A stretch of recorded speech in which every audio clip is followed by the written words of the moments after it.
All right, how's everybody doing today? Hotep, this is Michael Imhotep, founder of the African History Network, host of the African History Network show. It is Saturday, March 9th, 2024. Saturday, March 9th, 2024. And we are live. So I teach this fantastic online history course called Ancient Kemet, the Moors, and the Maafa, Understand the Transatlantic Slave Trade, what they didn't teach you in school. And I'm going to do a class preview of that 10-week online course right now for you all. So I teach the class on Saturdays, 2 p.m. Eastern Standard Time. We have a class today. We'll give you the information. You can register for this exciting 10-week online history course. And our class lesson plans are available right now at our website, AfricanHistoryNetwork.com. Okay, so when you scroll down the page, you'll see the information right here for the online class.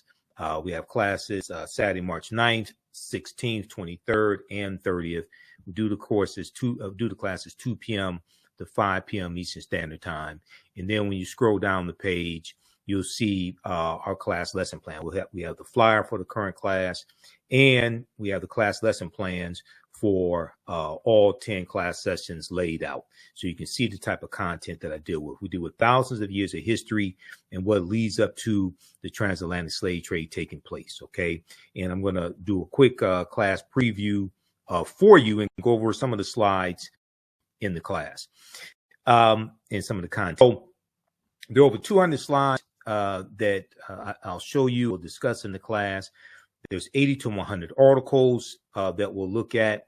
There's about 15 books, 15 main books that we reference in the class. You don't have to buy any of these books to follow along in class. And we'll look at video clips of interviews I've done with some of our scholars like Professor James Small, Professor Kabahai Watha Kamene, Tony Browder, Runoko Rashidi, etc. Okay, and you can click right here and download the lesson plan. So we do the sessions live. All the sessions are archived and recorded, and you can go back and watch it anytime. So a year from now, 2 years from now, you can go back and watch the entire course. You don't lose access. So we see an unprecedented attack on African-American history and African history right now, whether it's coming from the state of Florida, and you see some of the stories that we've covered here on the African History Network show, as well as when I'm on Roland Martin Unfiltered, dealing with the attack on education, attack on African-American history being taught in schools. We see this article from CNN.com. College Board hits back at Florida's initial rejection of AP African-American Studies course and admits it made mistakes in rollout. We talk about the attack from Florida with the Advanced Placement African-American Studies class and the attacks coming from the Department of Education, Florida Department of Education. We know there was a march in Florida to protest the new social studies standards as well for middle school students that taught that some slaves were taught skills that they were able to use after they gained freedom or after slavery ended, etc. Okay, and they tried to present a softer side of slavery and that somehow slavery benefited some former slaves. So we dealt with that extensively on the African History Network show. This article here from Axios.com talks about how new rules are limiting how teachers can teach Black History Month. And this deals with the backlash of anti-critical race theory laws. There was an article from USA Today that dealt with mock slave auctions, racist lessons, how U.S. history class often traumatizes, dehumanizes Black students. And sometimes we see the way that these history classes or the way that different lessons pertaining to history are taught in some schools is traumatizing to African-American students. And then something that brought a lot of backlash was the, as I mentioned, the new social studies standards in 2023 coming from the Florida Department of Education.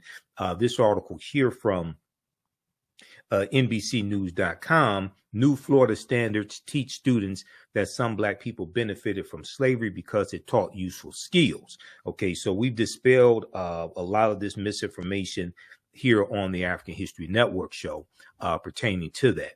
So one of the things we do in the class, we go through and look at history chronologically. We look at thousands of years of history and what leads up to the transatlantic slave trade taking place. Some of you have seen excerpts of the video that I did talking about the 1619 project and how a lot of what we've been taught about 1619, August 20th, 1619, how a lot of what we've been taught about 1619 is incorrect. And there's a lot of information to substantiate that as well.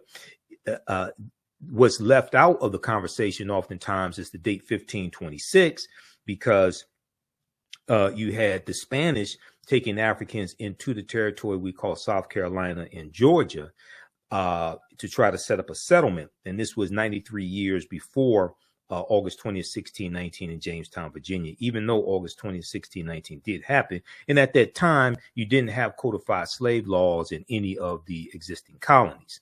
OK, and the first of the British, the first of what would be the 13 colonies that has codified slave laws is Massachusetts in 1641.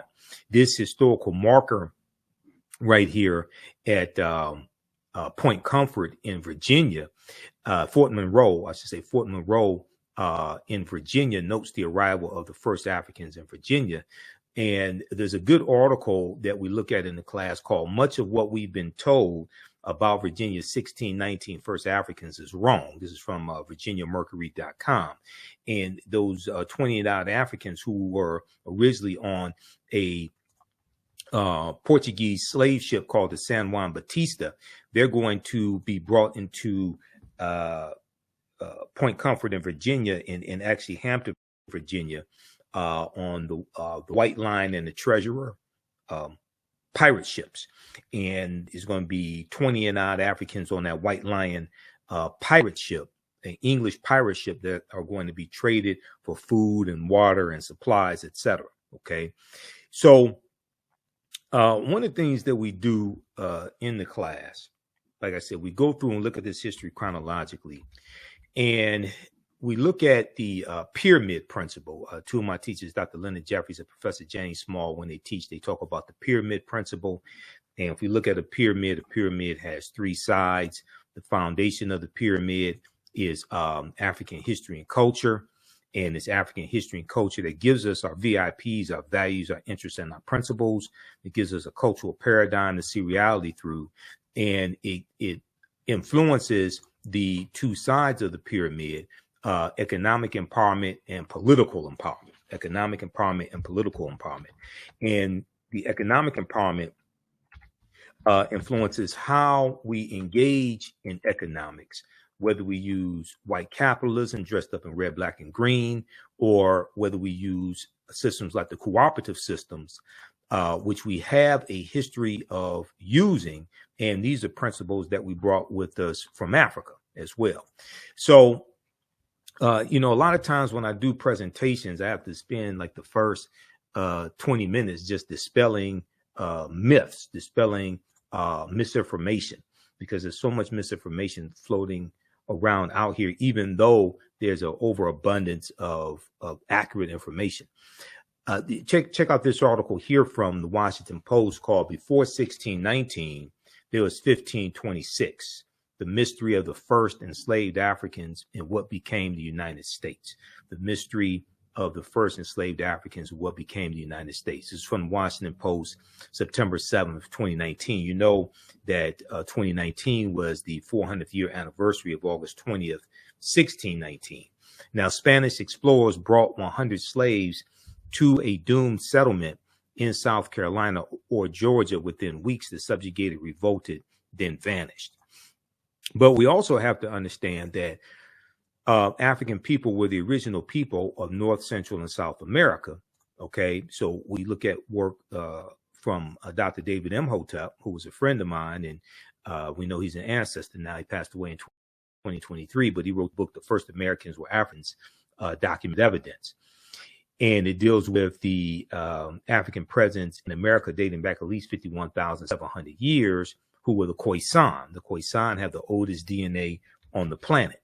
So we can't start looking at our history in slavery. Okay, we have to deal with thousands of years of history that leads up to the transatlantic slave trade taking place. So when I put together the introduction to this class and it's laying out the curriculum for this class, because I put together the curriculum, been studying history 33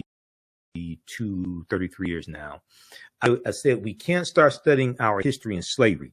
Even when we study the transatlantic slave trade, which is important to study, we can't start in 1619 or in the 1440s when the Portuguese get involved. We have to understand the history chronologically and deal with the 800-year occupation of Europe by the Africans known as the Moors, who enter into the Iberian Peninsula, today known as Spain and Portugal, from North Africa in 711 AD. So I've been teaching this class on and off since 2007. It has evolved immensely since then, and I'm happy now that I've been able to put the entire class to lay out the course lesson plans ahead of time, and we have that at our website, AfricanHistoryNetwork.com, and you can download and follow along with us in class as we go through each class session. Now, this course not only deals with the transatlantic slave trade, but thousands of years of history that leads up to the transatlantic slave trade taking place. Now, this is extremely important to understand because your level of understanding of politics is directly related to your level of understanding of history. Your level of understanding politics is directly related to your level of understanding of history, especially, I would say, the last 500 years of history, specifically history from 1800 through, say, 1968, 1970, okay, up until today, but especially that critical 168-year period of history, all right? So we deal with that in this course, Ancient Kemet, the Moors, and the Maafa, Understanding the Transatlantic Slave Trade. And in the second class that I teach, which is Black resistance movements from the Haitian Revolution, U.S. Civil War, Civil Rights Movement, and Black Power Movement, 1800 to 1968. All right, so you can register for this class. Right now, we teach the class on Saturdays, 2 p.m. Eastern Standard Time. We have a class today, and our next class sessions are Saturday, March 9th, the next one, and we have it here, right here on the homepage of our website. Let's go back to the website. How's everybody doing today? Give us a thumbs up, give us a like, give us a heart on this broadcast. How you like this type of information? We have class sessions coming up Saturday, March 9th, 16th, March 23rd, and March 30th, okay? And they will continue after that as well until this class concludes. And you can click right here on register here to register for this class. It's on sale $80 right now. It's a $130 value. And as soon as you register, you can watch the previous course sessions because they're all on demand, okay? All right, let's continue. Now, these are some of the slides, some of the actual slides from the class. It took a lot of effort to really put this course together, develop it to the point where I really want to get it.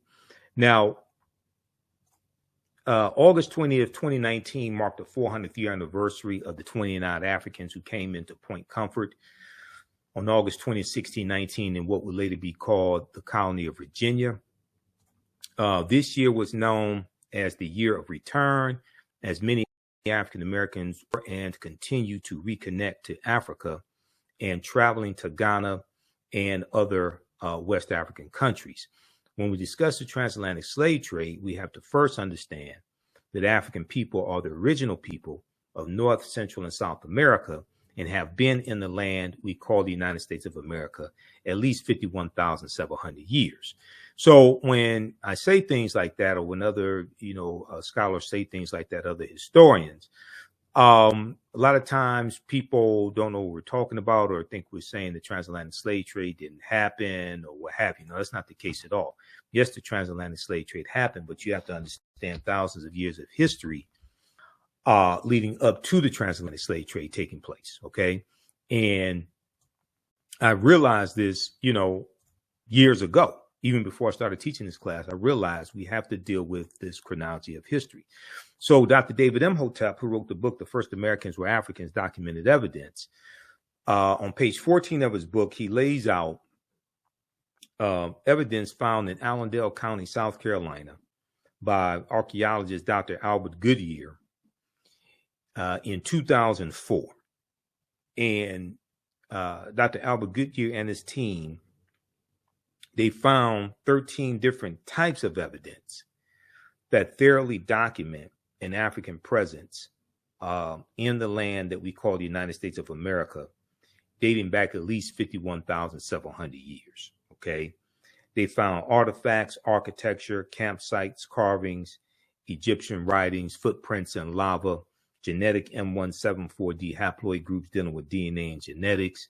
They found linguistics, paintings, skulls, skeletons, structures, and tools. Okay. They found 13 different types of evidence that thoroughly document an African presence here. Now, these Africans were the Khoisan.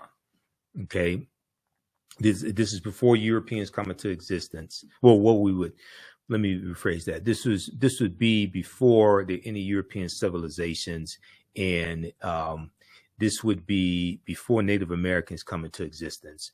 We know we have Africans migrating out of Africa into Europe 50, 60,000 years ago, getting trapped in the Worm Ice Age, WRM, the Worm Ice Age. Okay.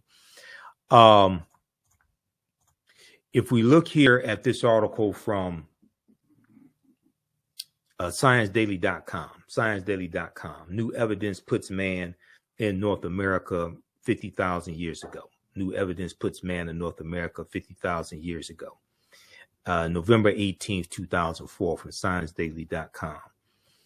A radiocarbon test of carbonized plant remains where artifacts were unearthed last May along the Savannah River in Allendale County by University of South Carolina archaeologists Dr. Albert Goodyear indicate that the sediments containing these artifacts are at least 50,000 years old, meaning that humans inhabited North America long before the last ice age. So these humans that they're talking about were the Khoisan.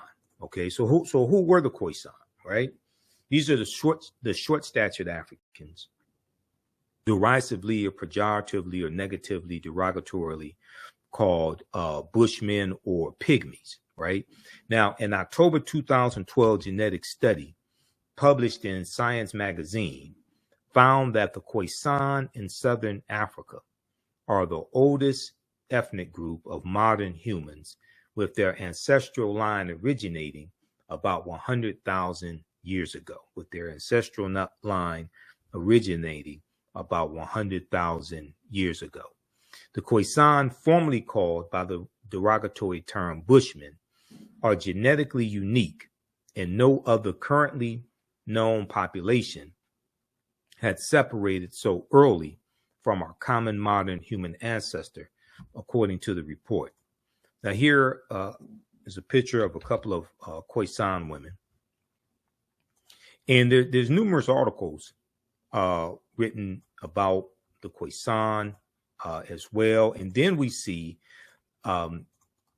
in the Philippines, for instance, in Asia, in the Philippines, we see the original inhabitants of the Philippines are called Negritos, which are the short-statured Africans as well, okay, which are the Khoisan. So these Africans go all around the world, and they're also in the land that we call the United States of America. Today, we call the United States of America. The Khoisan live in mainly southern Africa in territories spanning Botswana, Namibia, Angola, Zambia, Zimbabwe, and South Africa. They are largely divided into two groups: hunters and gatherers, known as the Sans people, S-A-N-S, and keepers of the livestock, known as the Khoi Khoi people. Sara Baartman, also known as Hottentot Venus, was Khoisan. Okay, Sara Baartman, who was dehumanized and paraded around Europe in a freak show, in the early 1800s, and she was portrayed in scantily clad clothing. She had huge buttocks because she had steatopygia, okay? And it's rumored that it's believed that she also became a prostitute as well. Now, she was sold into slavery, okay? And she was sexually exploited. And when she died, we know that her genitalia was put on display also, okay? So this is Sara Baartman, Sara J. Baartman. And I made when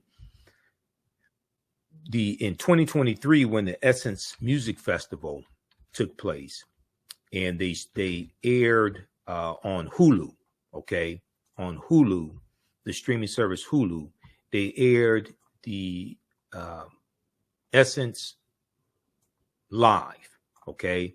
So Friday, Saturday, and Sunday, 7 p.m. to midnight in prime time, they aired the Essence Music Festival live, the performances. So you got to see, you know, Lauryn Hill and, you know, the Fugees perform. You got to see, I think Eve performed, but you got to see Trina and Money Long and a number of different artists, right? But Megan Thee Stallion performed that Sunday, okay, Sunday, and it went into early Monday morning. I think she came on something like 1 a.m., all right? So there was some backlash behind her performance as well as Janelle Monáe's performance. Megan Thee Stallion was really over the top.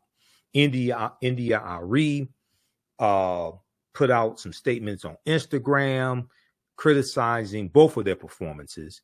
I don't think India Arie's critique went far enough. Mine went way farther than that. You can check out mine on my Facebook page, The African History Network, and my YouTube channel, Michael Imhotep, Imhotep. But India Arie criticizes Megan Thee Stallion and Janelle Monáe for Sexual Essence Festival performances. So this was an article from okplayer.com. Now, in my critique, and this is the first time we've had these conversations here on the African History Network show, I referenced Dr. Frances Cress Welsing, who I interviewed 3 times on the African History Network show, and she's the author of the ISIS Papers, Keys to the Colors, right? Remember Dr. Welsing, okay? Dr. Welsing said, we're the only people on this entire planet who have been taught to sing and praise our demeanment. I'm a bitch, I'm a hoe, I'm a gangster, I'm a thug, I'm a dog. If you can train people to demean and degrade themselves, you can oppress them forever. You can oppress them forever. You can even program them to kill themselves, and they won't even understand what happened. Okay, so she's absolutely correct. All right, and this is what happens when you have people who've been stripped of their history, culture, language, spiritual systems, folklore, mores, etc. There's a good article on Sara Baartman here. Let's look at something here. This is from bbc.com. And this is one of the articles we use in the class, because this is 80 to 100 articles that we look at, and I'm constantly adding more information. So this piece here from the BBC is called The Significance of Sara Baartman. And I actually did a entire video dealing with Sara Baartman. We did a broadcast dealing with this. The Significance of Sara Baartman. This is from January 7th, 2016. Okay. So here's a sketch of her, Sara J. Baartman. She died December 29th, 1815. 2 centuries ago, Sara Baartman died after years spent in European freak shows. Now rumors over a possible Hollywood film about Baartman's life has sparked controversy. Now, whether or not the film happens is not the most important thing. The most important thing is the history that happened to Sara Baartman. Her brain, skeleton, and sexual organs remained on display in a Paris museum until 1974. Her remains were not repatriated and buried until 2002. Brought to Europe seemingly on false pretenses by a British doctor, stage named the Hottentot Venus, she was paraded around freak shows. And, you know, it is ironic that Sara Baartman was dehumanized in what are called freak shows. And oftentimes the term freak is attributed to African American women, but in a negative way to justify sexually exploiting them. So I'm not saying, and even it can be a double-edged sword when the term freak is embraced by African American women in negative corporate controlled hip hop. Not saying there's something wrong with them enjoying sex, but when they are portrayed as being hypersexualized, right? And then usually negative, pejorative, dehumanizing terms are associated with them to justify mistreating them. And the term freak can be used in a negative way. All the African American women enjoying sex is really separate from the conversation of them being dehumanized and sexually exploited. Okay, so we have to understand two conversations that are really separate. But when you study the history of what happened to Sara Baartman, and then you look at how our sisters are dehumanized in negative corporate controlled hip hop, it's like a 21st century freak show. And they think they are in control of the narrative, but they're really not. It's the white corporations behind them that are really in control of the narrative and allow them to do what they do and profit from it. Profit the most from it, I should say. So Sara Baartman, who was billed as Hottentot Venus, was paraded around quote unquote freak shows in London and Paris with crowds invited to look at her large buttocks. Today, she is seen by many as the epitome of colonial exploitation and racism, of the ridicule and the commodification of Black people, making money off of our bodies. But here we talk about really the sexual exploitation and sexual commodification of African people, specifically in this case, African women. She's the precursor to Nicki Minaj and Cardi B and Megan Thee Stallion and Sexy Red and Sukihana and Ruby Rose. She's the precursor to this.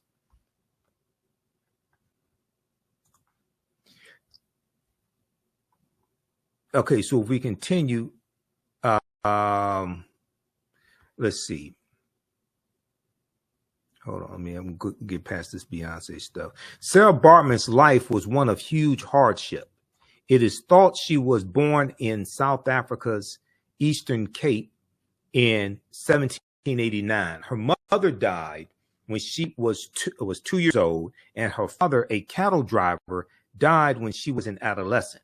She entered domestic service in Cape Town, South Africa, after a Dutch colonist murdered Sara Baartman's partner, with whom she had a baby, and the baby died.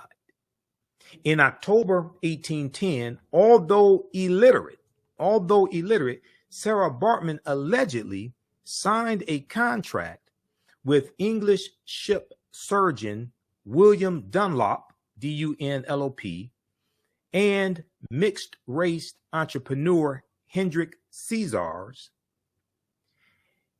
in whose household she worked, saying she would travel to England to take part in shows. The reason was that Sara Baartman, also known as Sara or Sartije, had what was called steatopegia, resulting in extremely protuberant buttocks due to a buildup of fat. She had extremely large buttocks as well as thick thighs, okay? And Europeans were fascinated by this, and large breasts, and Europeans were fascinated by this. These made her a cause of fascination when she was exhibited at a venue in London's Piccadilly Circus after her arrival. Quote, you have to remember that at the time, it was highly fashionable and desirable for women to have large bottoms, so lots of people envied what she had naturally without having to accentuate her figure, says Rachel Holmes, author of The Hottentot Venus, The Life and Death of Sartije Baartman. Okay. On stage, she wore skin-tight, flesh-colored clothing. Skin-tight, flesh-colored clothing, as well as beads and feathers, and smoked a pipe. Wealthy customers could pay for private demonstrations in their homes with their guests allowed to touch her. The rest of this, we talk about Sara Baartman in the class, okay, and then also somewhat in the second class that I teach, because the second class deals with history from 1800 to about 1970. The significance of Sara Baartman. Now, I think it was last week in class we talked about. It was last week or the week before we talked about Sara Baartman in class, and I dealt with something that we talked about on the African History Network show before. And I don't know how many people saw this or remember this, but there was a statue of Nicki Minaj at the Madame Tussauds Wax Museum. Okay, Madame Tussauds Wax Museum. And there were a few articles written about this, and one article was written when about the wax museum in I think it was in Europe, and then one the wax museum in Las Vegas, if I remember correctly, because there are a few different articles written a few years apart on this. The statue shows her bent over, and it is a scene taken from the Anaconda video. The Anaconda video from Nicki Minaj, viewed over 100 million times on YouTube. And I'm going to try to pull this up here, because some of these articles they took down. Madame Tussauds, Las Vegas. Okay, this is some of the articles that were out. They took down, but I was able to still find some of these. Let's see here. But what happened was, some patrons going to see the exhibit were sexually abusing the wax statue. Okay, some of them were sexually abusing the wax statue to the point where they were humping the statue. You had, and I saw pictures of this in different articles that came out at the time, right? They were humping the statue, throwing money at it like she's a stripper. Like, let's see, let's go to some of these pictures here quickly. like this one right here.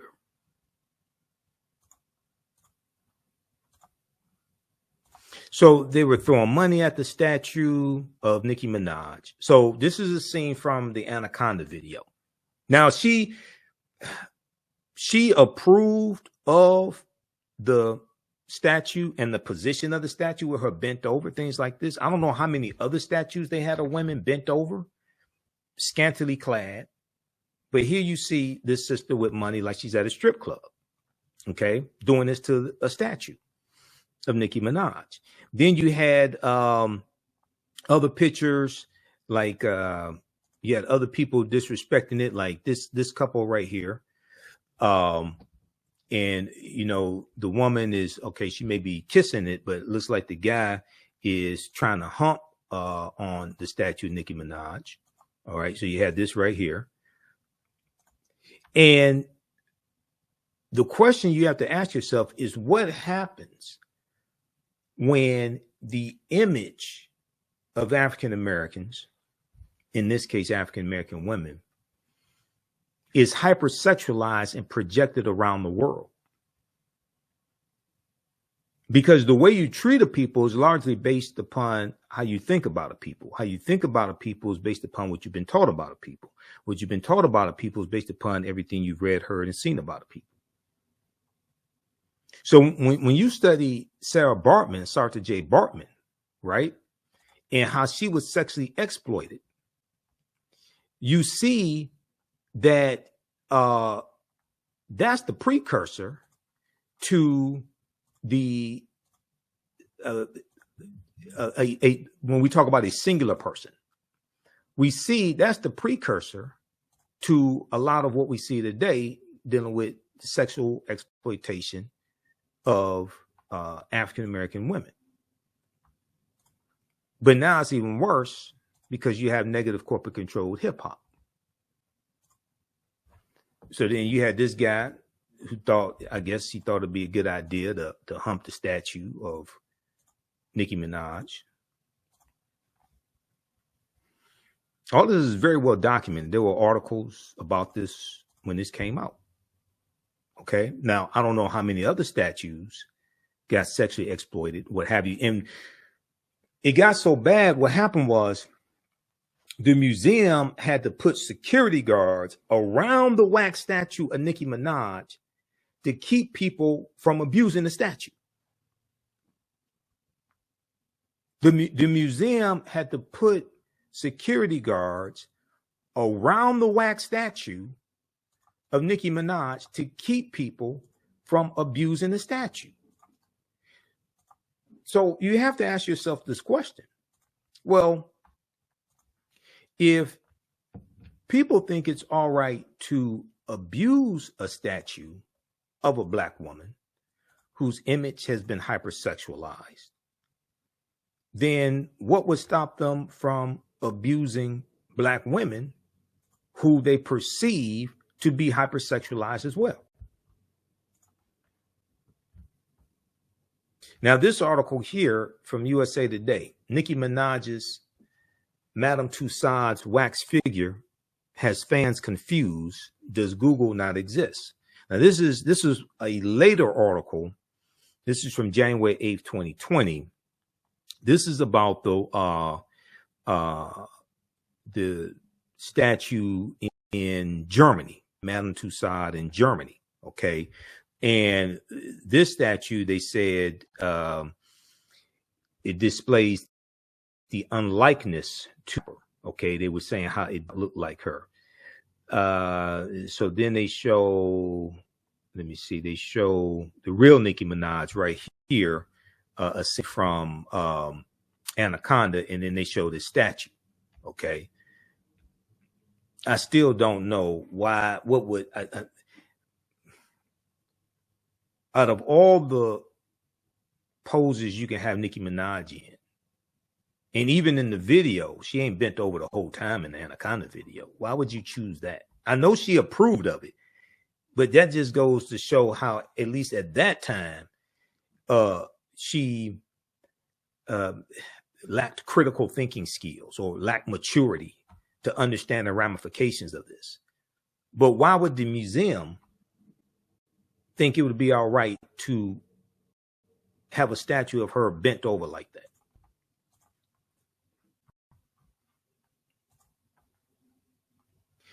Okay, so we take you throughout history. How's everybody doing? Give us a thumbs up, give us a like, give us a heart on this broadcast. Okay. And those just joining us, I'm Michael Imhotep, founder of the African History Network, host of the African History Network show. We're doing a quick overview of this 10-week online course that I teach, where we deal with thousands of years of history and what leads up to the transatlantic slave trade taking place. The name of this class is Ancient Kemet, the Moors, and the Maafa, Understanding the Transatlantic Slave Trade. And you can register for this class at our website, AfricanHistoryNetwork.com, where we have a wealth of information. And you scroll down the page, you'll see that we have our social media tags. I have to add threads here also, because this, I think the AHN show on threads. I have to add threads here, and then also have to add TikTok, because we have a TikTok page, a TikTok channel as well. I don't use TikTok that much, but I'm going to start using it more. A 10-week online, a 10-week, the lesson plans for our 10-week online course are here, and you can download them here also, so you can see the content that we cover, and just click on register here to register for this course. But if you go back to the PowerPoint presentation and show you preview some of the content that we deal with. So we talk about the Khoisan as well, who have the oldest DNA on the planet, go all around the world. And we look at different archaeological discoveries that have taken place come out in the last 15, 20 years or so. This was a huge discovery that came out of the Greek island of Crete.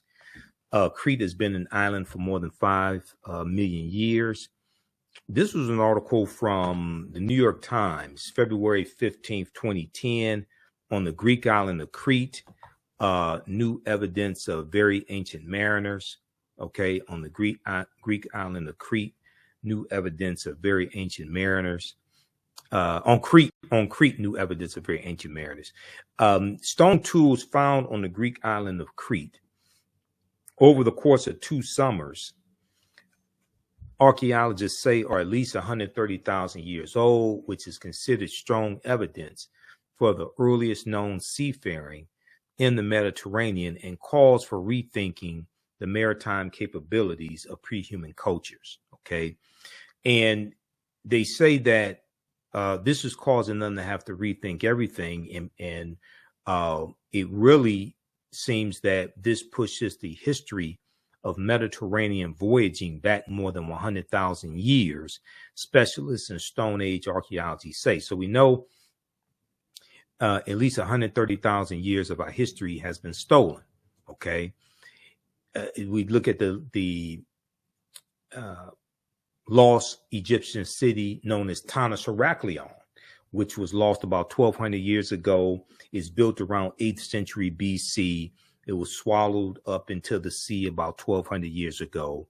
And in 2013, archaeologist Frank Gaudillo and his team released their findings, and they found 64 ships buried at the bottom of the sea off of Egypt's, beneath the surface of Egypt's Bay of Abu Qir. They found 64 ships, 16-foot tall statues, 700 anchors, countless gold coins, and smaller artifacts. But they found statues like this, okay, and statues like this here.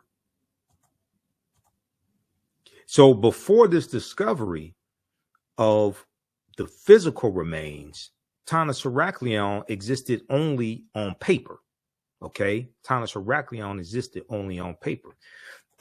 We talk about understanding African culture. We talk about the co-ops, the cooperatives, which is based upon African principles, and it's these were cooperatives that were used by African Americans to fight for economic survival and gain some type of economic stability in various ways. Dr. Jessica Gordon Nimhard wrote the book Collective Courage, and she's one of the foremost authorities when it comes to the cooperatives. I interviewed her back in, I think it was 2014 on the African History Network show. Okay. And I read a lot of her book. I read articles where she's cited, where she's interviewed. This is her book right here. So this is one of the books we reference in the class. Collective Courage, A History of African American Cooperative Economic Thought and Practice. Okay, by Dr. Jessica Gordon Nimhard. And it documents our deep, rich history of the cooperatives, okay, of cooperative economics and the co-ops. And the name of this article that I cited here is Stop Saying Black People Don't Support Each Other Economically. Now, this is from news1.com, June 30th, 2014. Dr. Jessica Gordon Nimhard said the Black cooperative movement has always been parallel to the Black liberation and civil rights movements. We've mostly heard about the political side of the movement, but you can't name a major Black political leader that did not point to cooperatives as a pathway to freedom. Okay. And, you know, we look at the Free African Society. Okay, 1787, Philadelphia, Richard Allen, Absalom Jones. This was a mutual aid society.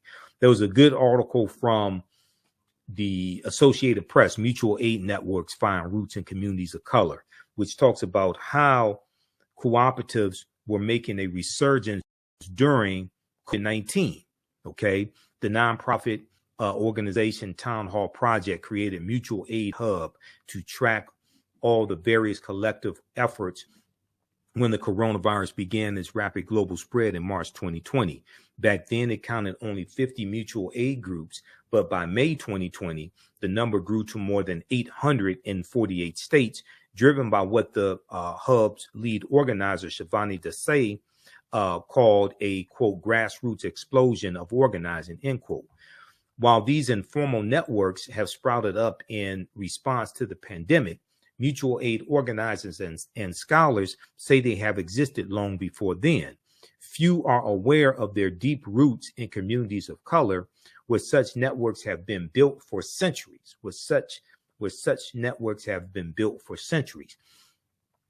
Quote, the concept of cooperating and pooling resources within a community is rooted in communities of color, end quote, said Margot Dalal, D-A-L-A-L, executive director of Detroit Community Wealth Fund and an Indian American woman. Dr. Jessica Gordon Nimhard, author of Collective Courage, said Black mutual aid societies date back to the 1700s. Free Black Americans pooled resources to buy farms and land, care for widows and children, and bury their dead. Many started credit unions when banks would not serve them. Sociologist and civil rights leader Dr. W.B. Du Bois wrote about enslaved African Americans pooling money to buy each other's freedom. Okay, wrote about enslaved African Americans pooling money to buy each other's freedom. So we have that in our history. Okay, and these are concepts that we brought with us from Africa, the whole cooperative concept. The African Union Society in Rhode Island was established in 1780 as the first Black mutual aid society on record, Dr. Jessica Gordon Nimhard said. The second was the Free African Society, which was founded in 1787 to provide aid to freed slaves who were denied resources by white institutions. One of the most famous examples of mutual aid are the Black Panther survival programs from the late 1960s, through which members distributed shoes, transported elders to grocery stores, offered breakfast programs, and more. In many major cities, more than half of the African American population were part of at least one mutual aid society by the 1800s. Well over half of the societies Dr. Jessica Gordon Nimhard has researched were started and ran by Black women who continue to be vital in mutual aid networks. Dr. Nemhard said she believes mutual aid is part of the history of all communities, but especially of communities of color that face obstacles accessing resources. Okay, so check out this article. abcnews.com had a version of the story, but it was originally from the Associated Press, apnews.com. Mutual aid and co-ops are a way for groups that have faced discrimination to have some level of economic stability. Part of my work is to remind African Americans that mutual aid is part of their history too, Dr. Jessica Gordon Nemhard said. Okay, so it's important really to understand that, because that is history coming from African culture, and these are elements of African culture that we brought with us to this country. Okay, there was a discovery in an article from yahoonews.com that dealt with the father of all humankind is 340,000 years old. The father of all humankind is 340,000 years old. And this dealt with a man named Albert Perry in South Carolina. And when Albert Perry died, his family got his DNA analyzed, and they found that his Y chromosome, which is handed down from father to son, they found out his Y chromosome dates back to an ancestor 338,000 years ago. Okay. There was an article from New Scientist, March 13th, 2013, entitled "The Father of All Men is 340,000 Years Old." And it talks about this discovery. And Albert Perry shows that his Y chromosome dates back 330,000 years ago, even though the oldest known fossils of modern man date back 195,000 years ago. This is shocking because all previous DNA samples date back between 60,000 to 140,000 years ago. This is causing geneticists to have to rethink everything. And when these archaeological discoveries come out, and discoveries dealing with DNA and all different types of things like this come out, they cause the scientists and paleontologists and archaeologists to push the timelines back. You know, Juvenile had the song in 1999, "Back That Thing Up." They keep having to back that thing up. They keep having to back the timelines up. There's numerous archaeological discoveries that we look at in this class. One of them is dealing with how we're older than we thought. New find pushes human origin back 100,000 years ago. Now, this is not from a conspiracy theory website. This is from NBCnews.com, June 7th, 2017. All the mainstream media outlets had articles about this discovery when it came out. And this deals with the discovery found in Morocco, okay? And it deals with Homo sapiens, okay? Modern humans evolved much earlier than previously thought, researchers reported. New discoveries at a rich site in Morocco show modern humans were hunting and probably cooking game animals 300,000 years ago. This is 100,000 years earlier than scientists have believed until now. 100,000 years earlier than scientists have believed until now. New discoveries and new dating methods show that, in fact, many of the bones belong to modern Homo sapiens, and they lived as far back as 300,000 or 350,000 years ago. The earliest previous Homo sapiens bones date back 195,000 years ago, and they're from clear across the continent in modern Ethiopia. Taken together, the findings show modern humans were dispersed across Africa long before anyone ever thought. Okay, the deeper they dig, the blacker the planet gets. The more research they do, the older we get. And they realize that we're much older than we've been told. They realize they have to push the timelines back. But also, African people were here in the land we call the United States of America long before Native Americans came into existence, long before Europeans traveled to North America, traveled to the Caribbean.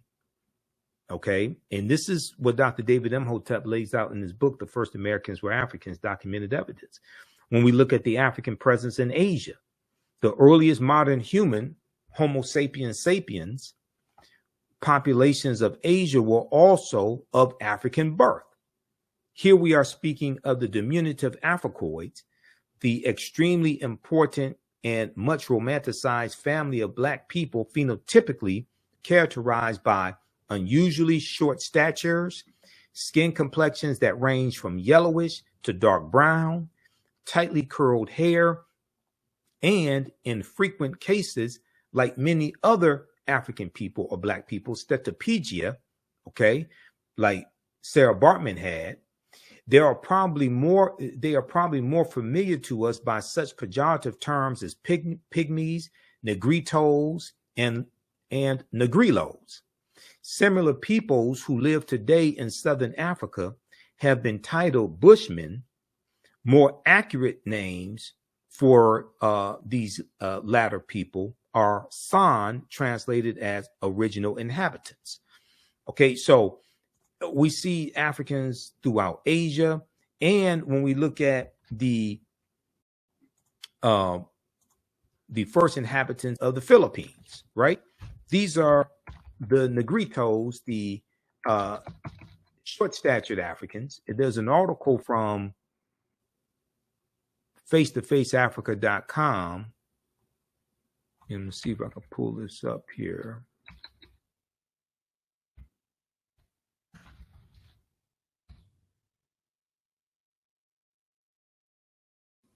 think this is the right one. No, that's dealing with the Adamites in India.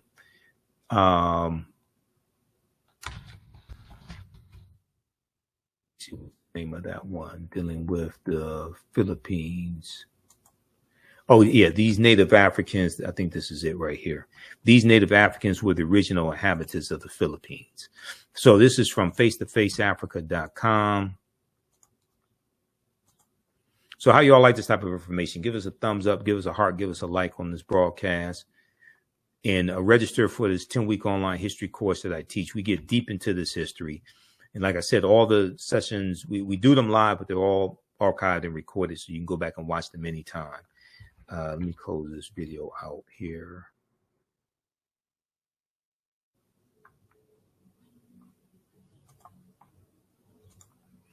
Okay, these Native Africans were the original inhabitants.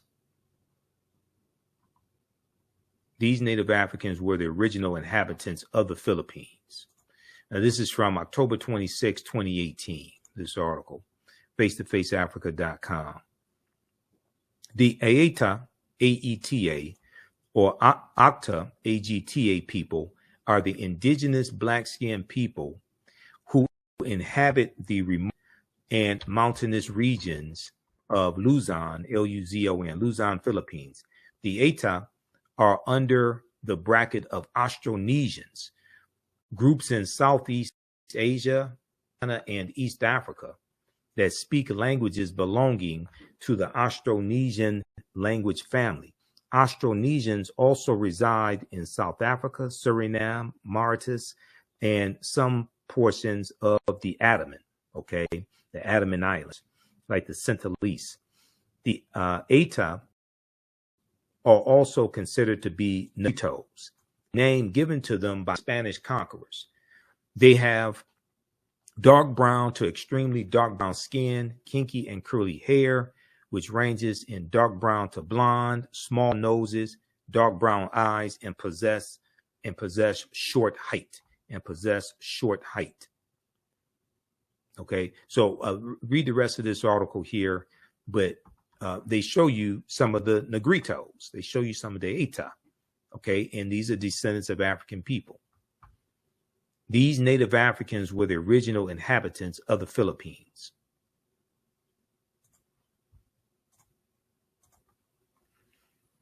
All right, so we have the link here to register for this class. It's in the thread of the broadcast. Who still needs to register for this 10-week online history course? Now, the content is PG-13. You can use this information with your children also. It's engaging. We show video clips. We have book references. I'll show you the book references on the screen also. The class is not overly graphic. I don't do a lot of cursing or anything like that. Okay, so it's not that type of class. Okay, so we post information there. Now, here's an excerpt of an interview that I did with Tony Browder. And this deals with the purpose of the pyramids and why the pyramids were built. Okay, and we explore this in the class also. Let's look at this. And pyramid is a Greek word. Okay, contrary to popular belief, pyramid is a Greek word.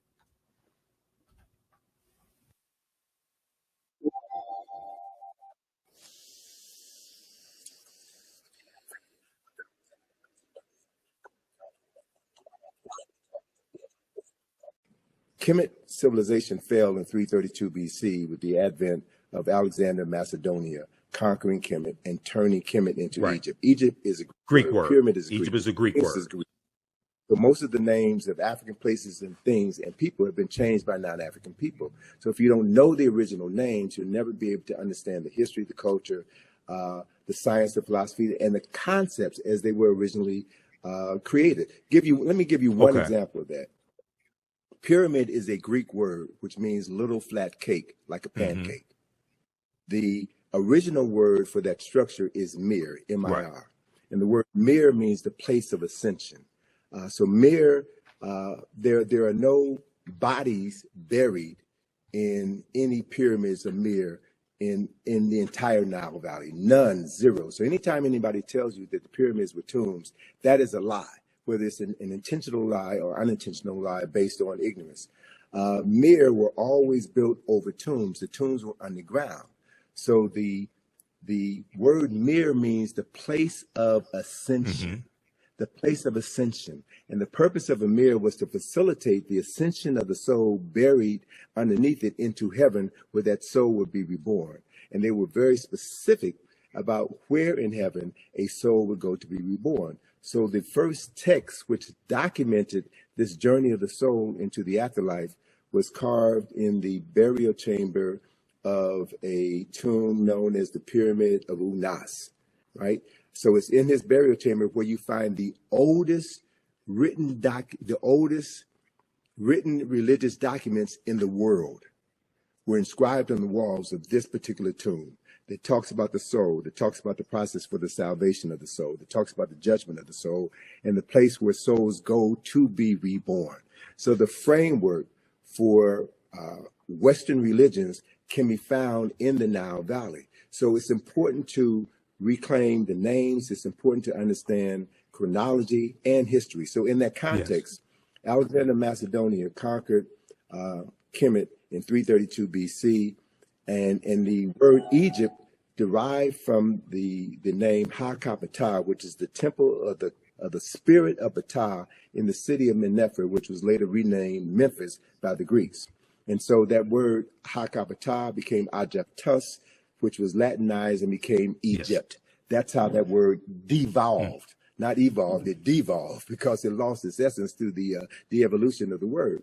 And so once Alexander conquered Kemet, then he became so enamored by the 3,000 years of historical knowledge that he had inherited by virtue of conquest.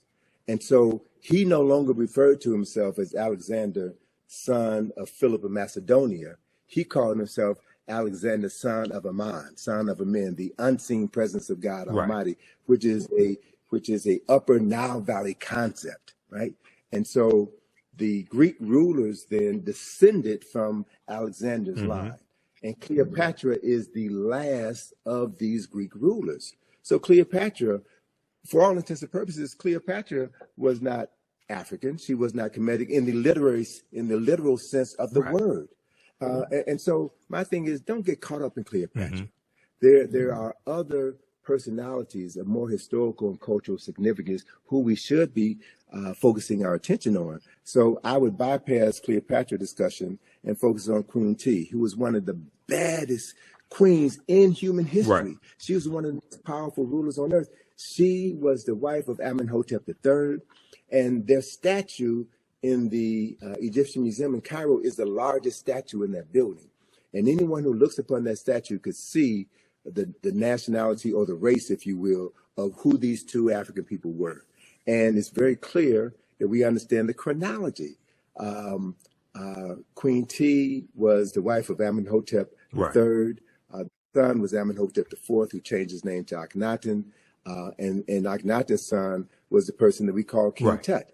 So if you understand the history, understand the chronology, you can focus your attention on subject matters that are more worthy of discussion than Cleopatra. Not to dismiss her summarily, but Cleopatra is about as significant as Meghan Markle. I'm just saying. Right. Context is everything. Context is everything. Right. So look at, and there, thank you for that image of Queen T. Now, that's a very small image of Queen T. And what I would also suggest those of your listeners who live in New York, go to the Metropolitan Museum, the Met Museum, and you'll see an image of Queen T in the Met Museum. But that image of Queen T has half of her face destroyed. And there was an article that was written in the 1970s that was an attack against African-centered scholars. And Asa Hilliard brought this knowledge to our attention. The people from the New York Times had interviewed him as part of this same debate that folk are having right now about Cleopatra and African history. And Asa Hilliard showed this image of Queen T. And this image of Queen T, I love it so much because it reminds me so much of my dear friend, Dr. Francis Chris Wilson, with the afro, the stern look, and a woman who was clearly in control of herself and her destiny. So Asa referenced that face of Queen T in the Metropolitan Museum with half the face knocked off. So they had an opportunity, the New York Times had an opportunity to tell the truth, but they chose not to. Right. And so these are the games that we're playing with. And we have to, be very careful about who we get our information from. We should read everything, but read everything with a critical eye so that you can discern when someone is being deceptive. You can discern when you're being immersed into aspects of the truth so that you can ground yourself on the truth and not be led astray by arguments or false narratives that are designed to neutralize your strength, your power, and to waste time. Yes. We really don't have any time to waste. Yeah, absolutely. All right. So that is, that's an excerpt of a fantastic interview I did with Tony Browder back in April 2023. And in this 10-week online course, I show you excerpts of different interviews. One of the things we do, we look at some excerpts of different interviews that I've done with some of the scholars, because, I've been doing the African History Network show for 14 years. March 10th, 2024 will be our 14th year anniversary of me broadcasting the African History Network show. It's been 14 years. It started March 10th, 2010. Okay. So I have tons of interviews I've done, tons of videos. It's a lot of information I have. So we cover some of that in the class. Now, going back to the PowerPoint presentation quickly here, then we're going to get out of here. How do you all like this type of information? Okay, and you can post your comments here. We look at some different African civilizations. We look at Abyssinia and Nubia, or Ta-Nehisi, ancient Kemet. We look at, Ghana, Songhai, Mali. But we look at civilizations that Europeans try to claim as their own, and Nubia is one of them, okay, which existed from 4500 BCE before the Common Era to 500 Common Era AD. And Nubia is basically the mother of ancient Kemet, ancient Egypt. Ancient Nubia, also known as Kush, Kush, was a region along the Nile River located in northern Sudan and southern Egypt. So today, what is the northern portion of Sudan and the southern portion of Egypt was the area that was that was ancient Nubia. Okay, that region that was ancient Nubia, or the region of Kush. It was home to some of Africa's earliest kingdoms, known for rich deposits of gold. Nubia was a major trading port for luxury goods that came from sub-Saharan Africa, such as incense, ivory, and ebony. The first monarchy of recorded history was established in Nubia. The Nubians were also known for their exceptional archery skills that provided the military strength for their rulers. Kings of Nubia ultimately conquered and ruled Egypt for almost a century. Monuments still stand in modern Egypt and Sudan at the sites where Nubian rulers built cities, temples, and royal pyramids. In the 1800s, the Western world's interest in Nubia was awakened by the rediscovery of the ancient empire's monuments, which were reported almost simultaneously by individual British, French, and American explorers. Okay, so in the 1800s, you're going to see Europeans try to claim Nubia as a European civilization.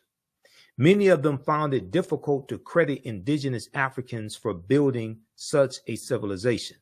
During the 1840s, German Egyptologist Carl Richard Lepsius asserted confidently that the Greek term Ethiopian, when referring to the ancient civilized people of Kush, did not apply to quote unquote Negroes,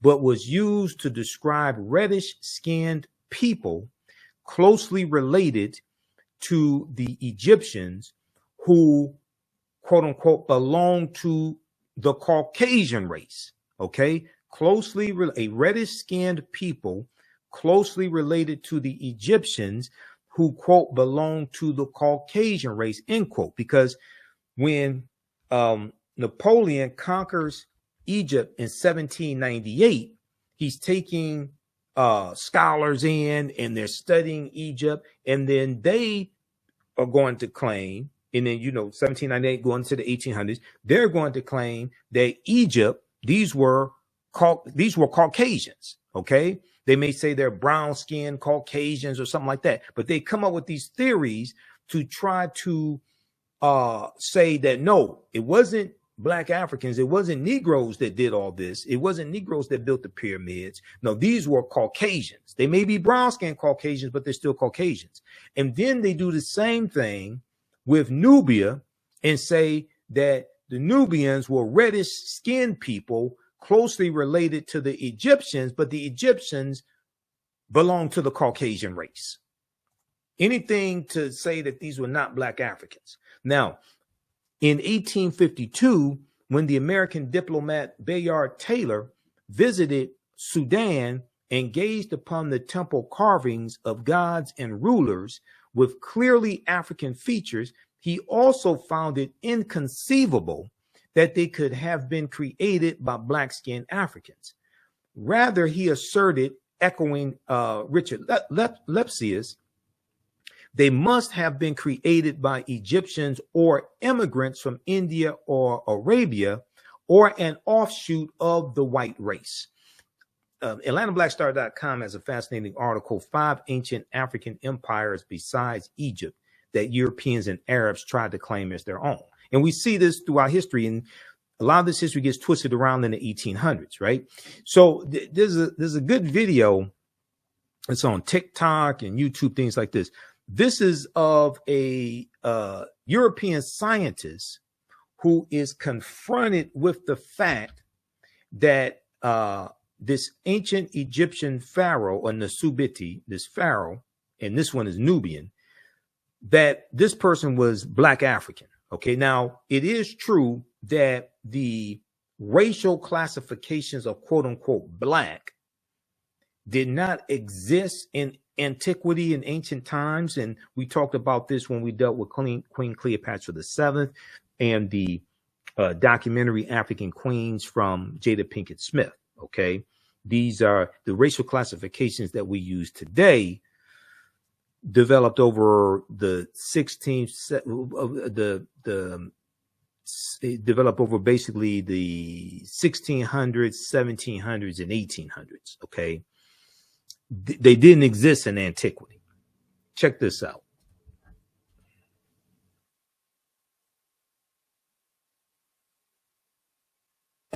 But the CT scan has one more surprise for Alejandro: Shemai's ethnicity.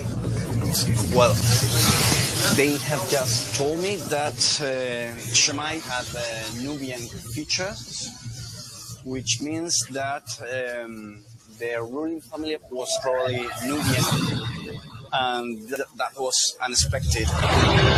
Examining Shemai's anatomy closely, the thickness of his bone, the shape of his nasal cavity, the anthropologists think he was a black African, likely from neighboring Nubia.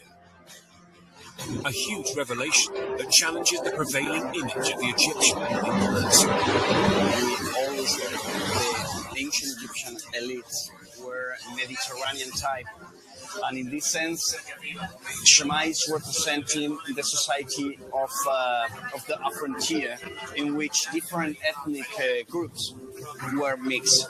At the end, it doesn't matter the color of your skin. Shemai was The archaeologist in the video is Alejandro Jimenez Serrano. He and his team found a tomb on the western bank of the Nile, opposite Aswan. And as you might have heard, the mummy was called Shemai. So who was Shemai? Not much is known about him, but the little that we know is that he was an ancient Egyptian official who...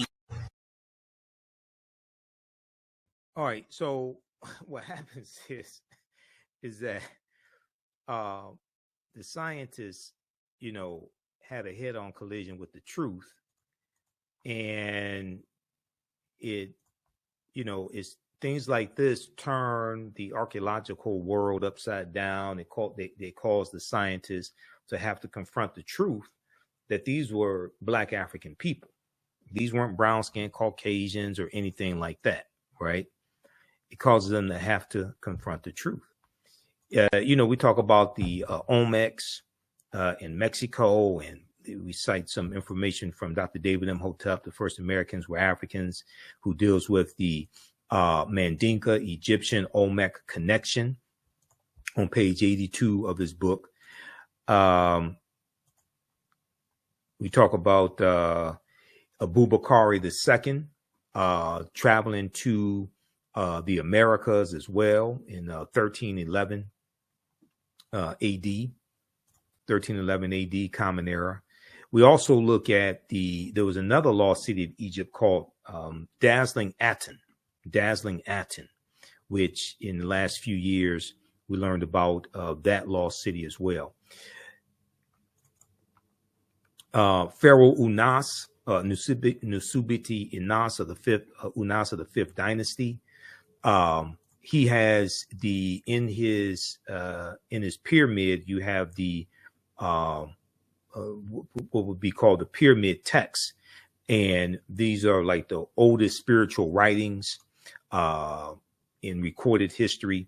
They're in the pyramid of Unas, of the fifth dynasty. He lived 2375 to 2345 BCE. So we take you throughout history, and one of the books we use Nile Valley Contributions to Civilization by Tony Browder. We use this book here, and you just saw an excerpt of an interview I've done with Browder, and I've interviewed Browder throughout the years. Fantastic book. Nile Valley Contributions to Civilization, but also Egypt on the Potomac, from Browder as well. And Egypt on the Potomac deals with how the layout of Washington, D.C. is based upon ancient African principles, And somebody commented here, awesome class. Thank you for helping us sort through the lies and reclaim our identity. All right, so if you like to, now this is just a preview of the class. The class I teach at our online school. This is just a preview of the class. So I'm going to come back to this here in just a minute, but register for this 10-week online history course. Go to our website, AfricanHistoryNetwork.com, AfricanHistoryNetwork.com. Okay. There's a 10-week online history course called Ancient Kemet, the Moors, and the Maafa, Understanding the Transatlantic Slave Trade, what they didn't teach you in school. I teach the class on Saturdays, 2 p.m. to 5 p.m. Eastern Standard Time. Our next classes are Saturday, March 9th, Saturday, March 16th, March 23rd, and March 30th. Okay. And then we have a few more classes after that. The class is on sale, $80, regularly $130. We do the sessions live. All the sessions are archived and recorded. You can go back and watch this anytime. So even after the course is over with, you can go back and watch the entire class. Okay. And we instead of 10 sessions, we're going to do at least 11, possibly 12. The course outline, the lesson plans for all 10 classes or 10 plus classes are laid out here. And I'll go through and update it periodically because we add a few additional subjects. But we take you through our history. We deal with thousands of years of history and what leads up to the transatlantic slave trade taking place. So we deal with archaeological discovery that have come out in the last 10, 20. So we deal with Egypt on the Potomac and how the layout of Washington, D.C. is based upon ancient African principles coming out of ancient Kemet, ancient Egypt. Kemet, one of the original names for Egypt, meaning land of the blacks. We look at the African origins of Star Wars and the Assyrian drama. There's an excerpt of an interview that I did with Professor Kaba Hiawatha Kamene, where we look at this information. We look at the Hannibal Barca and the Punic Wars, okay, and especially the Battle of Cannae, 216 BC. We look at Hannibal crossing the Alps, crossing the Pyrenees, 219 BC, but the Battle of Cannae, 216 BC. The Battle of Zama, 202 BC, where Hannibal Barca is defeated by Publius Cornelius Scipio. And Publius Cornelius Scipio takes the surname Africanus after he defeats Hannibal Barca at the Battle of Zama in 202 BC. Africa is not named after a Roman general. The Roman general took the surname Africanus after he defeated Hannibal Barca. And we know that Africanus is Latin, meaning belonging to Africa. It's Latin, meaning belonging to Africa. We look at the 800-year occupation of the Europes of the Africans known as the Moors, who take the teachings from the Nile Valley region of Africa into Europe. And this is going to bring Europe out of the Dark Ages. Okay. And we see the rise of Spanish conquest. We look at Christopher Columbus, and Columbus is essential to the expansion of the transatlantic slave trade and the exploitation of indigenous people and the exploitation of African people also. Okay. So we go through and look at this history chronologically. We also look at the fake Willie Lynch letter 1712. Willie Lynch never historically existed. Wish we would just throw the Willie Lynch letter in the garbage can where it belongs. It's ahistorical. There are words in the Willie Lynch letter that didn't even exist in the early 1700s. Okay, the sentence structure, the syntax is not what they is not coming from England. That's a 20th century sentence structure, and their words from the 20th century, from the industrial and the automotive industry, things like that are in that letter. That was written about 1970 by Dr. Kwabena Ashanti, who's come out and admitted he wrote the Willie Lynch letter, and is Professor Manu Ampim, who I'll be interviewing later this month, who exposed Dr. Kwabena Ashanti as the author of the Willie Lynch letter. It's a fraud. Dr. Kwabena Ashanti meant well, but I think it's done more harm than good. Okay, so you can register for that course at our website, AfricanHistoryNetwork.com. All right, let's continue here. And I posted the information here in the thread of the broadcast as well. You can also email us through the website if you have any questions. Right here where it says contact the African History Network, you can email us through the website right there. You can email us also, okay? And if you want to support us through PayPal or Cash App, let's see, we have a preview of the class here, and we have information for the African History Network show. Sundays, 9 p.m. to 11 p.m. Eastern Standard Time. Broadcast on my social media platforms. And we have our audio podcast on iHeartRadio, iTunes, Castbox, FM Player, TuneIn. It's about 9 different audio podcast platforms. Okay. And you can support us also through PayPal and Cash App right here. $ the AHN show through Cash App, $ the AHN app. Click on the link here. Takes you to our Cash App QR code. And I had to create this graphic because some people set up fake African History Network Cash App accounts. So these other ones out here are fake ones. Our tag is $ the AHN show, SHOW. And it may show my picture when you go to it also. But we have, click here on the link. We have the actual QR code. And this is our, you can support us through PayPal also, paypal.me/the AHN show. All right, let's go back to the slideshow very quickly here, and then we're going to have to get out of here. But the layout of Washington, D.C. is based upon the layout of ancient Kemet, ancient Egypt. And we know when we look at the Tekken is a ancient African symbol that deals with the resurrection of the African king Asar. We talk about Asar, Auset, and Heru, the first Holy Trinity, who the Greeks called Osiris, Isis, and Horus. And it deals with the mythology of Asar, cut up into 14 pieces by his brother Set. And it was his wife who found 13 of the pieces, put them back together.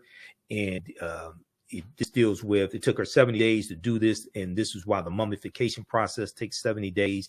But the last piece, the phallus, was eaten in one version of the story by the Nile catfish. So she erected a Tekken, which the Greeks call an obelisk, which deals with the resurrection of Asar.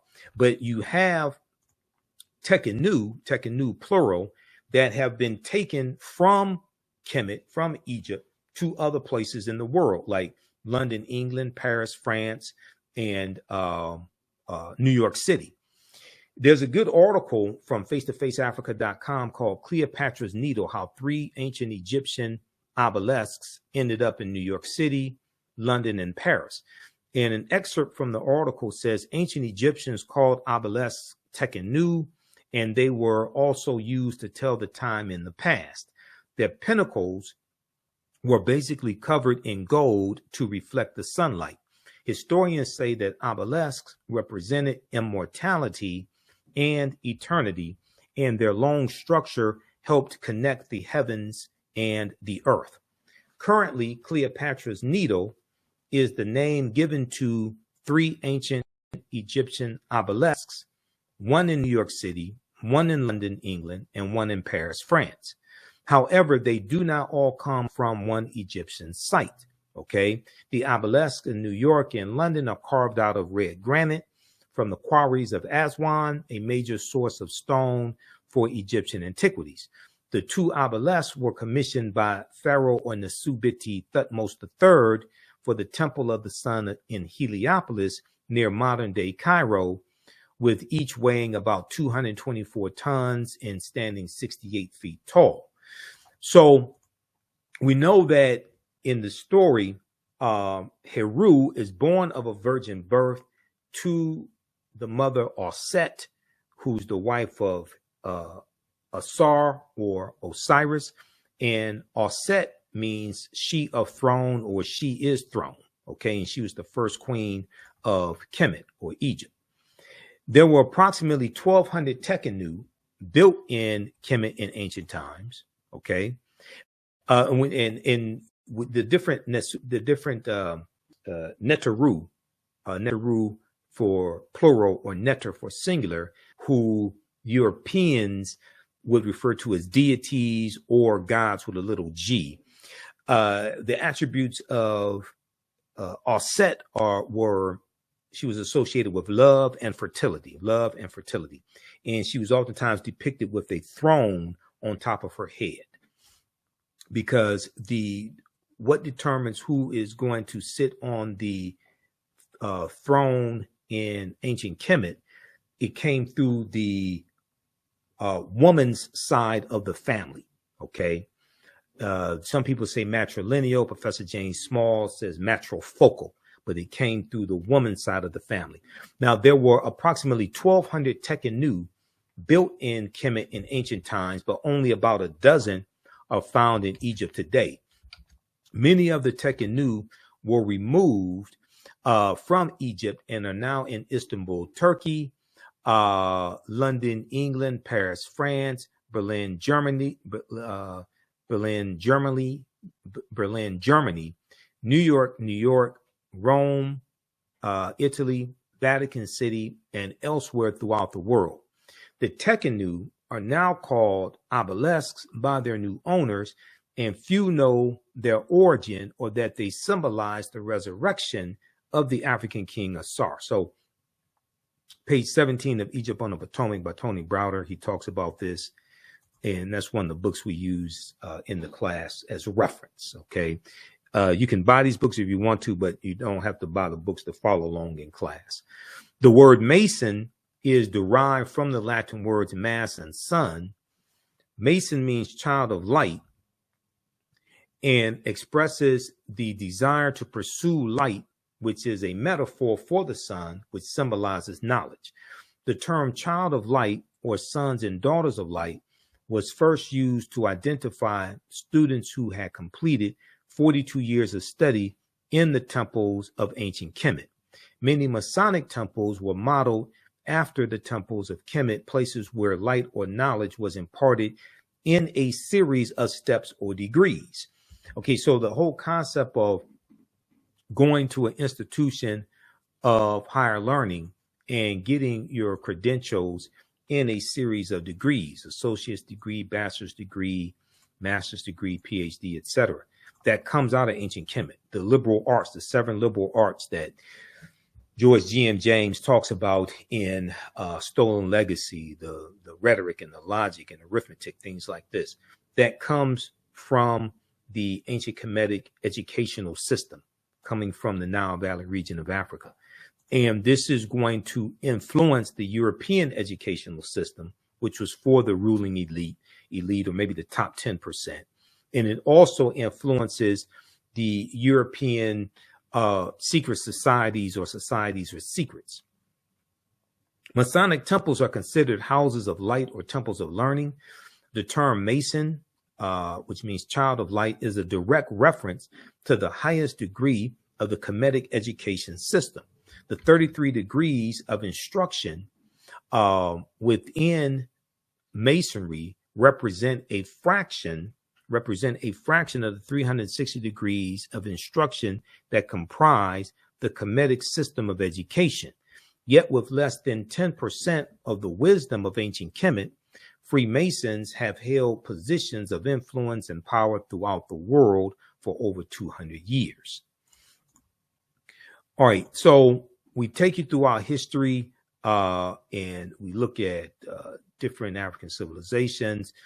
We look at African mythology, etc., and how it influences us today in society today. Things like the judgment scene, okay, where your heart was weighed on the scales of Ma'at, and Ma'at was the personification of truth, justice, righteousness, balance, harmony, order, and reciprocity. She was a neter that had wings and had an ostrich feather in her head, and this is where the concept of angels come from. The female winged deity or neter Ma'at, who is the personification of truth, justice, righteousness, balance, harmony, order, and reciprocity. And the 42 laws of Ma'at were the precursor to the 10 commandments. Okay. So then we look at the 800-year occupation of Europe by Africans known as the Moors. We'll look at things like Sinterklaas, which is the precursor, with Sinterklaas coming from the Dutch, is the precursor of Santa Claus, and Sinterklaas means Saint Nicholas in Dutch. But Sinterklaas had a sidekick named Zwarte Piet, Black Pete, who was a Moor. Okay, and this once again deals with the evidence of the African Moors all throughout Europe.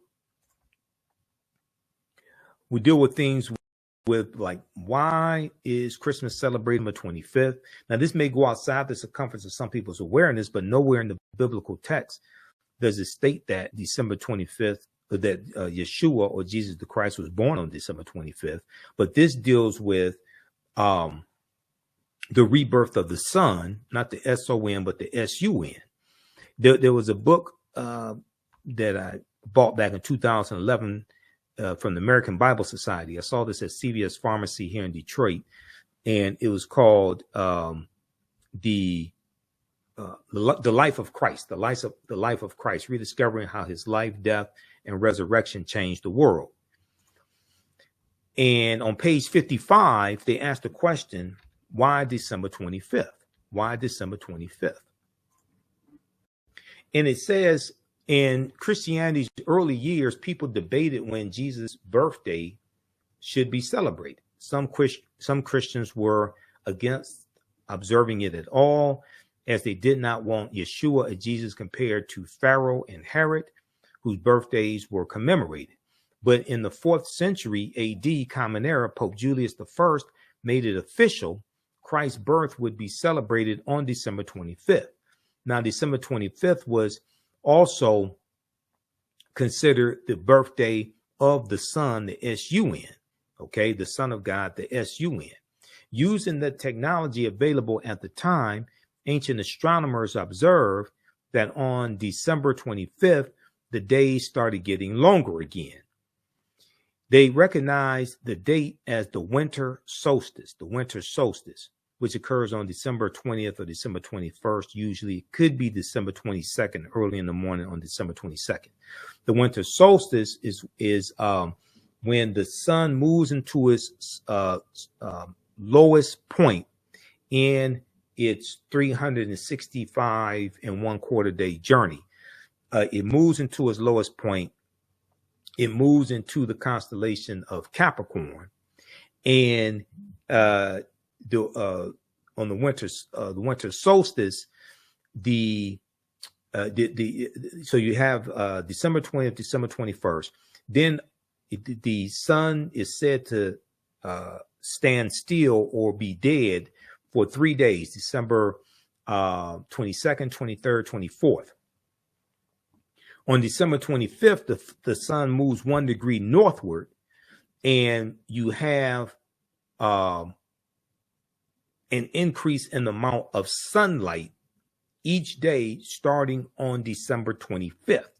So in ancient times, December 25th was known as the birthday of the Son of God, not the S-O-N, but the S-U-N, or the rebirth of the Son.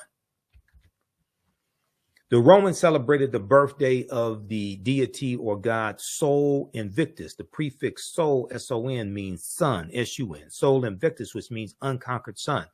They celebrated the birthday of the deity Sol Invictus, unconquered sun, on December 25th, or what would be the equivalent to December 25th on that calendar at the time. This is before the Gregorian calendar was introduced about 1582 by Pope Gregory XIII. The day was also recognized as the birthday of Mithra, the sun deity of the ancient Persians, and also as the birthday of Attis, an agricultural god worshipped in Asia Minor. By choosing December 25th, the church avoided upsetting the masses. No one wanted their festival canceled, so the church simply combined the new Christian holiday with pagan traditions. So this is why you have to understand the history behind these celebrations we've been taught to celebrate, and the pre-Christian origins of Christmas. We find it in the celebration of Yule, which was a Scandinavian celebration amongst the Nordic people, or the Norse, which took place from December 21st through the end of January. We find it in the German festival honoring the deity Odin, O-D-N. Now, Odin, Odin, that's the father of Thor and Loki, okay? And we see Odin and Thor and Loki in the Marvel Comics movies, the Marvel Universe movies, and the Avengers, things of this nature. This was a midwinter holiday honoring Odin, And Wednesday was originally known as Woden's Day or Odin's Day. Wednesday has its origins dealing with coming from Nordic mythology. Okay, and Thursday was Thor's Day, coming from Nordic mythology, Scandinavian mythology. Saturnalia, the Roman festival of Saturnalia, in honor of the Roman deity of agriculture. The festival of Saturnalia was celebrated December 17th through December 25th. And the festival of Mithra, the ancient Persian deity in Asia Minor of Mithra, was celebrated December 25th through January the 1st. Okay. And the birthday of Mithra was also celebrated by the Roman elite. So all this history is connected together. Okay. And like I said, you know, and also, you know, we look at the movie Black Panther, because African culture and spiritual systems and mythology is all throughout the film Black Panther. Okay. There are 11 different African cultures that we see represented in the film Black Panther. Ruth Carter studied African cultures for 6 months, and she really did her thing. She deserved an Oscar for Black Panther. But the Panther deity Bast comes from the Neter, or the ancient Kemetic or Egyptian deity Bast, who at one point was depicted with a woman's body and the head of a cat. Okay. Ancient Egyptian goddess worshipped in the form of a lioness and later a cat. Bast, or Bastet, was the Neter of warfare in Lower Kemet, worshipped as early as the Second Dynasty around 2890 BCE. So we definitely look at analyze Black Panther, and the language spoken in the film Black Panther is isiXhosa, which is a Bantu language.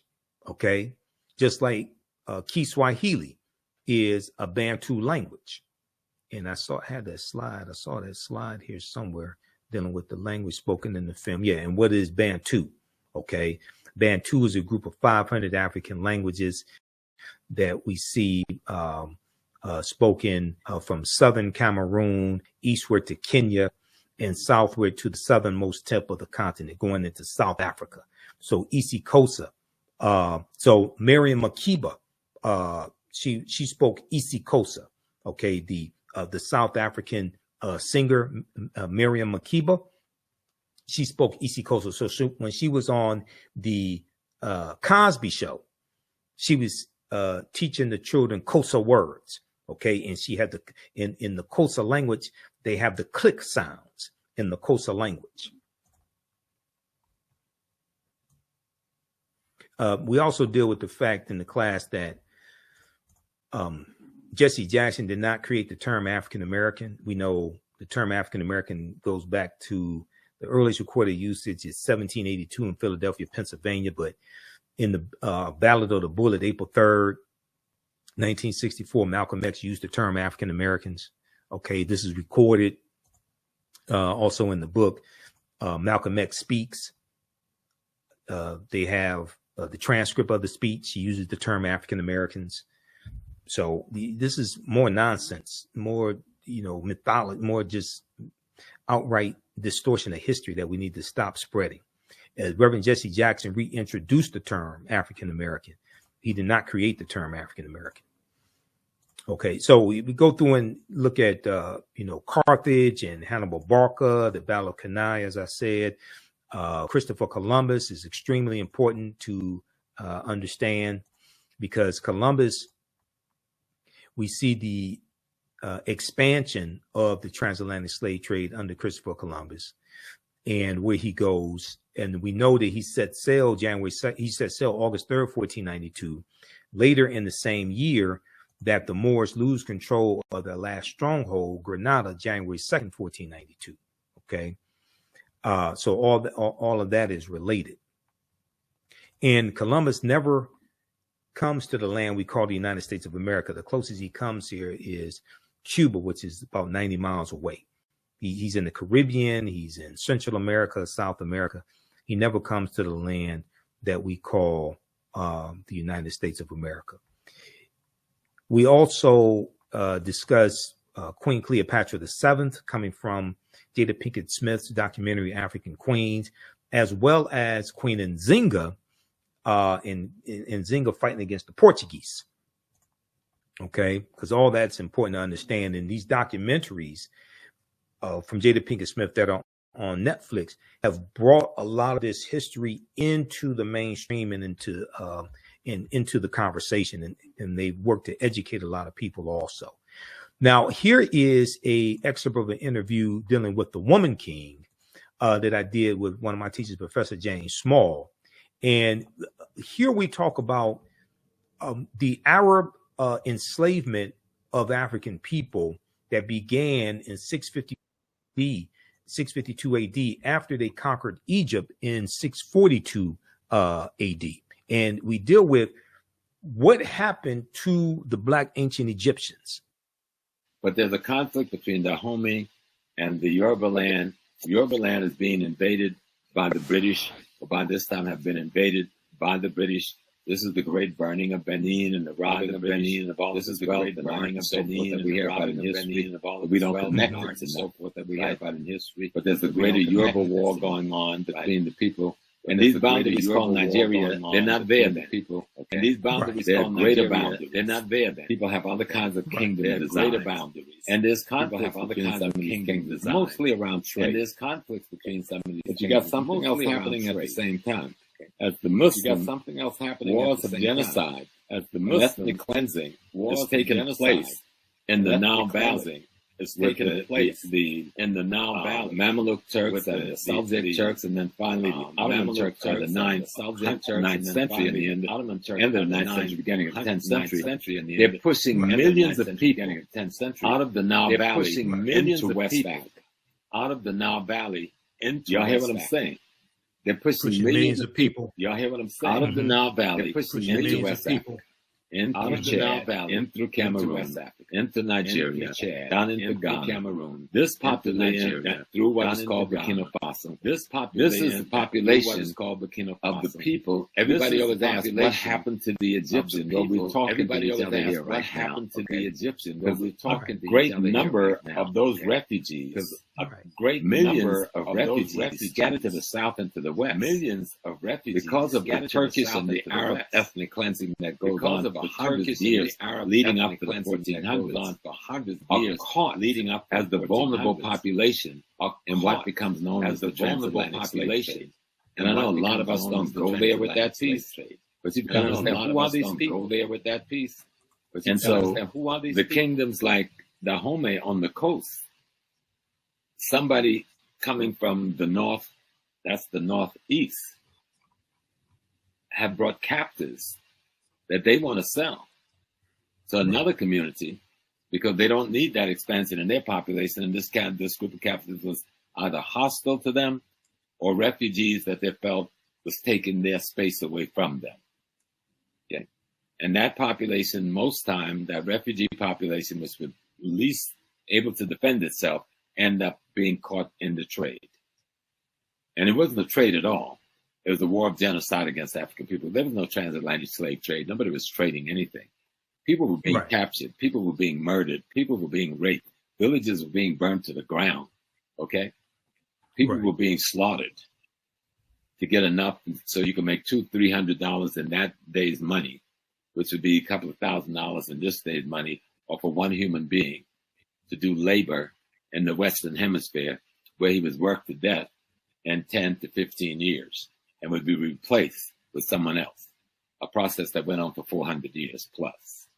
Absolutely. That's why I said you have to understand the chronology of history. And if you've seen any of my presentations in the past, you've seen any of my lectures, things like that, Africans are pushed south. They're pushed, we look at the Nile Valley, they're pushed to the south, but also pushed into Central Africa and West Africa. The Dogon, for instance, of Mali and Burkina Faso, the Dogon come from ancient Kemet, ancient Egypt, that Nile Valley region. The Yoruba, okay, of Nigeria come from ancient Kemet. So there's a relationship between West Africa and the Nile Valley region of Africa, especially ancient Egypt. This is why I took exception when a few years ago, Dr. Henry Louis Gates Jr. said that the pyramids in Egypt have nothing to do with Africans in West Africa. You know, African people migrate and migrate for different reasons. Some of the migration is forced migration. Other migration is voluntary. But to say that the Africans in the Nile Valley region of Africa have nothing to do with Africans in West Africa is ridiculous. Okay. Now, there was a Tony Browder sent me the video of this brother here, Dexter Caffey, who was interviewed, who talks about how he was blown away that he is related to Ramses III or Seti II, okay, a pharaoh from 4,000 years ago. And we're now very happy to be joined by our next guest, Dexter Caffey, the founder of Smart Eye app, who recently learned of an eye-opening discovery of his own ancient past, all thanks to a DNA test. He is joining us now by Zoom from Atlanta. Hello, Dexter. Hello, Emily. How are you? It's so good to see you. Last time was here in Israel. We got to get you back here, but we'll have to settle for Zoom now.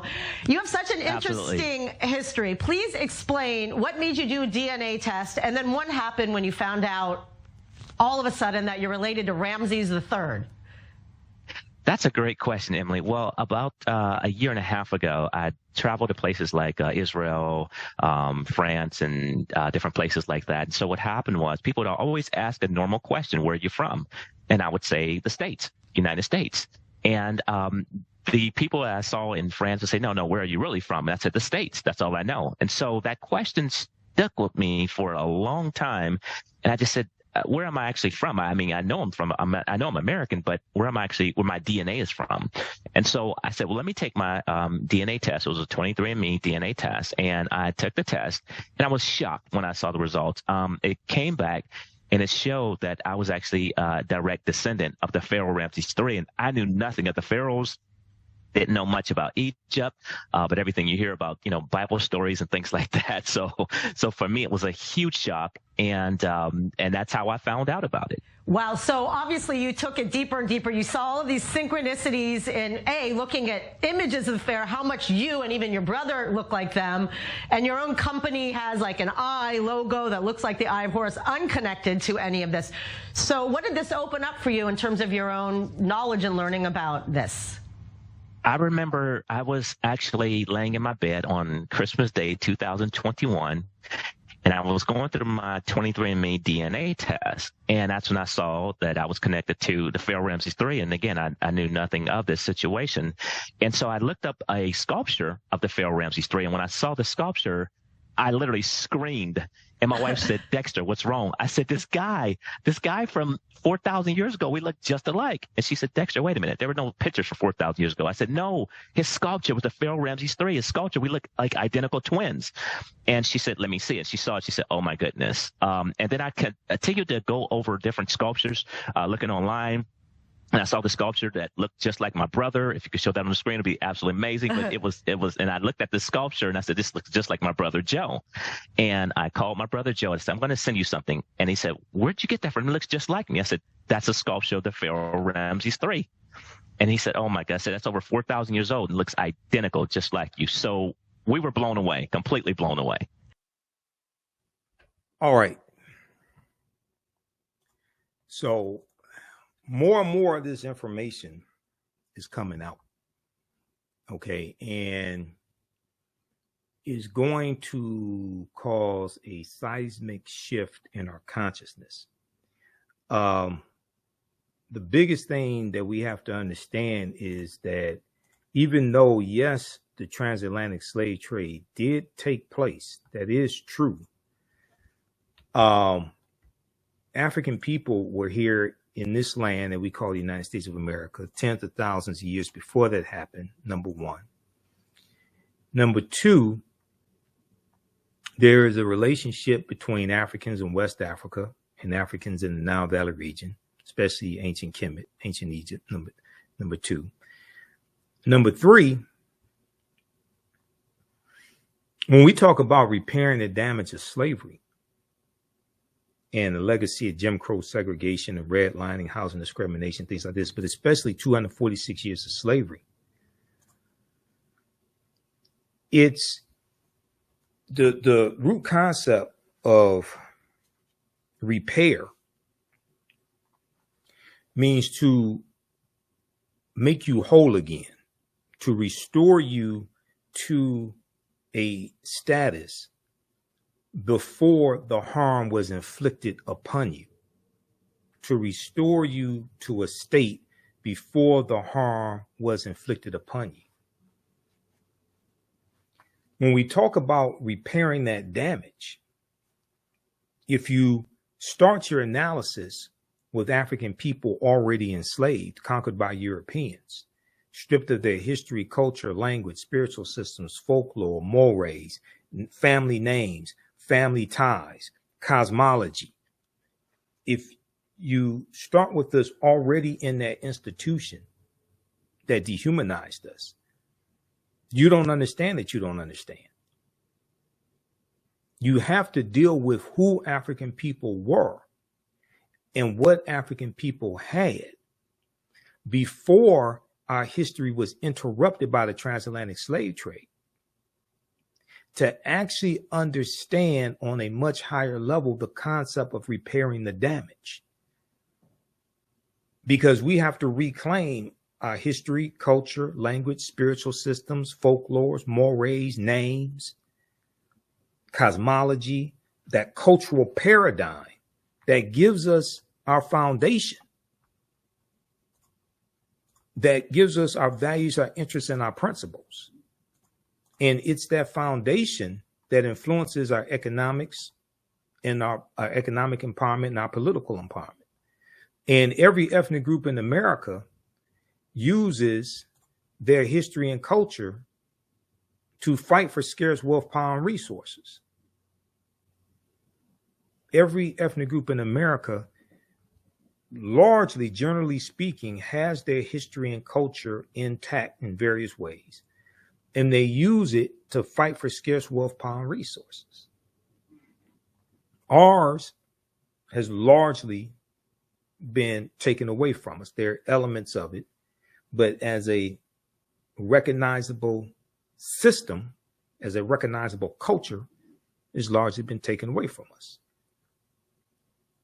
Case in point, most of us still hold the last names of our former slave masters.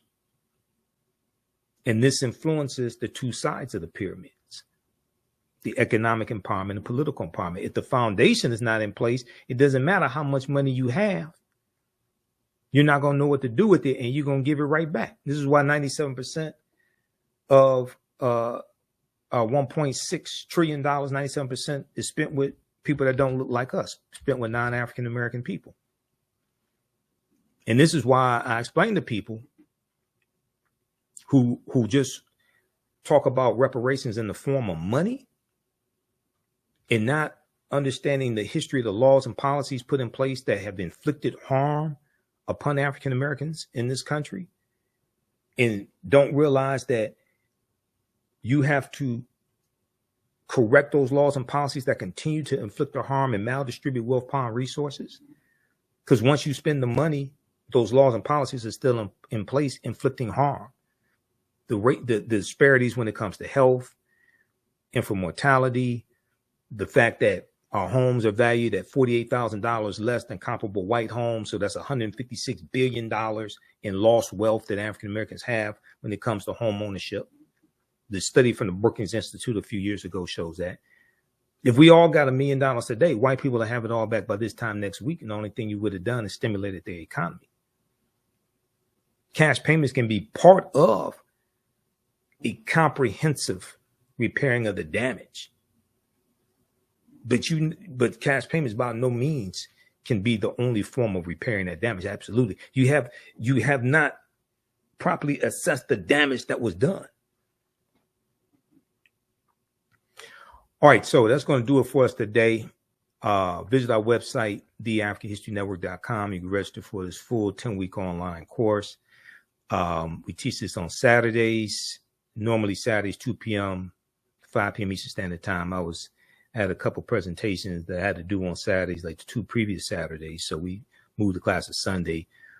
Saturday, March 2nd, I was doing a presentation for the Detroit Reparations Task Force here in Detroit, dealing with the case for municipal reparations. So our next class is Saturday, March 9th, 16th, 23rd, and 30th. We have something after that as well.